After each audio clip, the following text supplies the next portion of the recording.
That's what else I love about screen printing is like to fix it, you don't need to install anything or get some specific thing, like some whiteout or some duct tape or maybe like a stick might solve your printmaking problems. Like it really led me to actually enjoy problem solving as an adult. I feel like screen printing made me an adult. The question I have for you is why screen printing? Why that medium?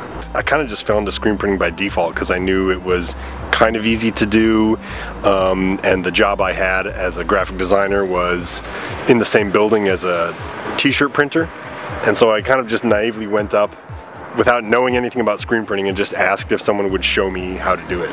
She gave me and then I gave Michael, and we shared this kind of like one night of screen printing knowledge, but then we spent the next 10 years trying to figure out how to make it actually look how we wanted it to. But when we decided to make our studio a full-time studio, we left Madison and came to the Twin Cities and set up shop officially as Aesthetic Apparatus in St. Paul, in Highland Park, in the basement of like an elderly neighborhood in a rented house, and printed out of there with like Berber rugs and wood paneling and drop ceilings, and it was like the worst printmaking setup you could possibly imagine. A drafting table from Axeman, a washout booth that was a feed bin from Fleet Farm with some holes drilled in the bottom, and an exposure unit that was a homemade box that Michael's dad made us filled with fluorescent lights.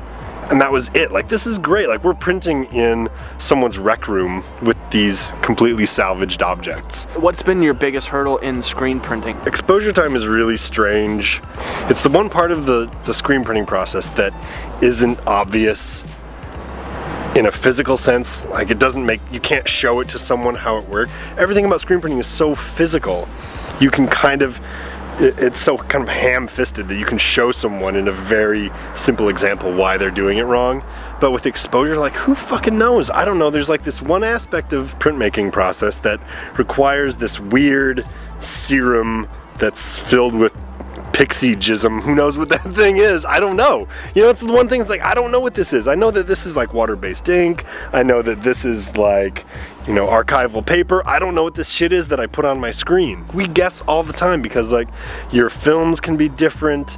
You can coat your screen differently. Your exposure could be different. Your light is dying. You're not close enough. You're too close. It's all these variables that don't make sense to me. I mean, they make sense once they're explained to me why I'm doing it wrong, but they don't make sense right off the bat. They don't exist in some kind of physical plane, and I hate the exposure process. Hello. Hello, hello. But when we started printmaking, there was no one gave a shit. No one was caring about screen printing or screen printed rock posters. And I think that was essential to our success, was that we worked for 2 years making screen printed posters that we didn't think anybody cared about. And I think that the key to a creative success is to be able to comfortably spend 2 years doing something that you don't think anybody else cares about but you. Then you are kind of good forever. Oh, who's bad? Who's bad? And that's the one piece of advice that I would have, is like, seriously, do, you know, it's like that dance like nobody's watching. It's like the same artistic sense, like, just print like nobody gives a shit. And if you're still happy doing it, then you're okay.